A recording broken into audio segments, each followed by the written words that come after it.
Stay. It doesn't matter. I am cursed. There is no other answer. This world, it wants me to suffer. It whispers in my ears at night. It laughs when I run. No matter where I go, no matter how far my legs take me, I see them. The horrors, the monsters, the things that should not be. I do not know how long I ran after the mountain exploded beneath me. I think I screamed until my throat bled, until my lungs burned and my legs turned to twigs. I must have collapsed somewhere, because I woke up covered in dirt, mouth dry as bone, limbs weak. The nightmares clawed at my skull as I sat up, shaking. I had to keep moving.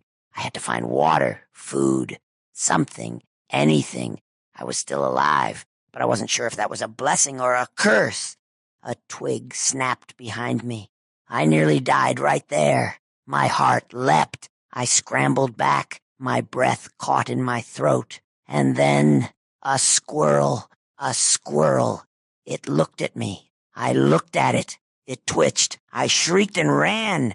I made my way toward the town.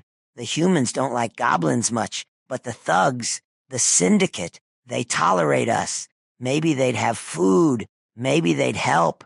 Maybe I could warn them. Maybe I could just be safe for a moment. I was still whispering to myself when I crested the hill, and flames, smoke, screaming. The town was burning. People ran in wild, frenzied terror, their clothes aflame, their skin blistering and peeling as they clawed at themselves. Zombies lurched from collapsed buildings, their rotting jaws gnawing through flesh, ripping through tendons like gristle.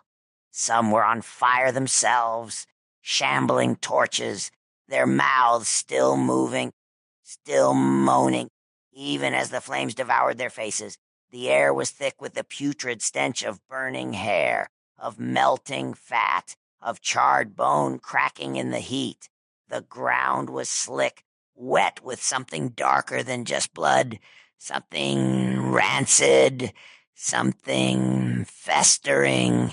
And there they were, the ones from the mountain. I knew them, even through the absurd disguises, through the ridiculous attempts to mask what they were. A paper bag, a tattered scarf. Did they truly think they could hide? Did they think they could mask the rot in their souls?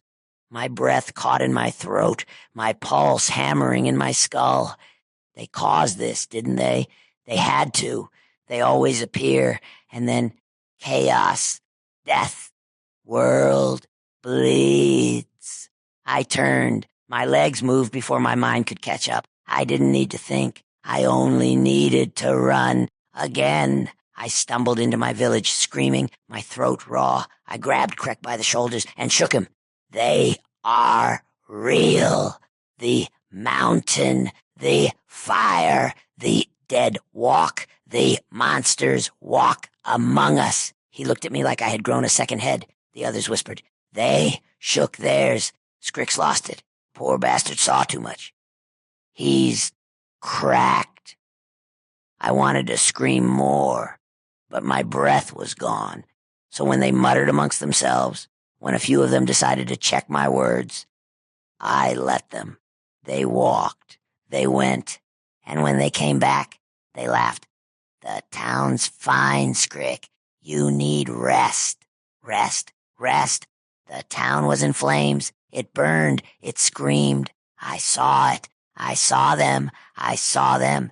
Even my family, my own blood, didn't believe me. Jorpa, my little sister, clung to Ma's robes, looking at me like I was some broken thing. Skrik's just sick, she whispered. He's just sick, right? He'll get better. But they wouldn't listen. They wouldn't believe me, not even when the thugs came with their orders. The spiders are growing bold, they said. We have a mission. The goblins rallied. I didn't care. Let them fight their battle. I had my own. But then they grabbed me. You need help, Skrik, they told me. You need to face your fears, to prove yourself. They tied me to a pole. The spiders must be lured out, they said. and you must be healed. It is all for the best. They called it a ritual, a tradition, a way to purge fear. The ancestors did this in the old days, the chieftain claimed, to make the weak strong. They wrapped vines around my arms, my legs, so tight I could barely breathe. The firelight flickered against their grinning faces as they carried me forward, chanting about how this would make me whole again, as if their cure was to break me. I wanted to scream, but my throat was too raw from before, so I hung there, jostled like some war trophy, my mind spinning between rage and terror. And then we entered the Underdark. It swallowed us whole. The torches barely cut through the abyss, revealing only glimpses of the horrors lurking beyond. The walls pulsed with fungus, some glowing faintly, some shifting as if breathing. Stalactites dripped thick, black liquid. The air smelled of damp rot, decay, and something worse, something sickly sweet. Then came the chittering, first from the walls, then from the ceiling, then all around us. We entered the spider's nest. This was no ordinary den of fangs and webs. These spiders were wrong, mutated, twisted, their diet twisted by whatever dark forces lurked in this abyss. Their bodies pulsed with something unnatural, bloated, deformed, hungry. Some had too many legs, others had too many eyes. One was nothing but a writhing mass of legs, its face buried beneath a shifting chitinous shell. They watched us. The goblins hesitated, even the bravest among them faltering. The chieftain tightened his grip on his spear. "Steady!" he barked. "We have reinforcements coming." But his voice lacked confidence. He didn't know if reinforcements would come, and neither did I. And then the horrors returned. There, among the writhing swarm, they stood. The monsters. The ones from the mountain. The ones from the town. They were here. They walked among the spiders, commanded them, whispered to them. They had won. The beasts of the earth and the demons of the mountain stood together. Were they allies? Had they been allies all along? Had we ever had a chance? My breath caught in my throat. I turned to the others to warn them, but no sound came. My words stuck, my lips frozen. They wouldn't listen, they wouldn't believe me. They never did. And then one walked forth, a goblin like me, but not like me. Something else, something worse. He walked with no fear, no hesitation. He lifted something, a vial, a glowing thing. I watched as he threw it.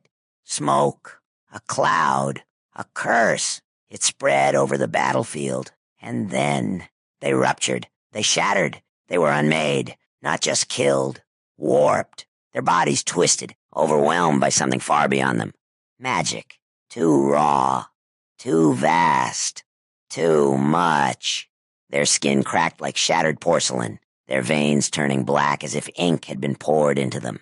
Their muscles spasmed, their bones snapped, their bodies rejecting the very force that had touched them. Kretz, my old sparring partner, his laugh always louder than the others, gone, his skin stretched too tight, his eyes bulging as his body convulsed, thick blue veins swelling like worms beneath his flesh.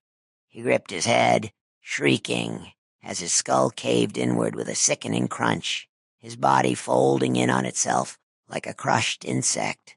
Yora, the quiet one who always picked the best berries, lifted into the air, her limbs twitching like a puppet without strings. Her skin bubbled and blistered, leaking blackened pus before splitting open in jagged, searing lines. She reached for help, but there was none. With a final whimper, her body erupted like a fruit, rotting from the inside, bits of her raining down like charred petals.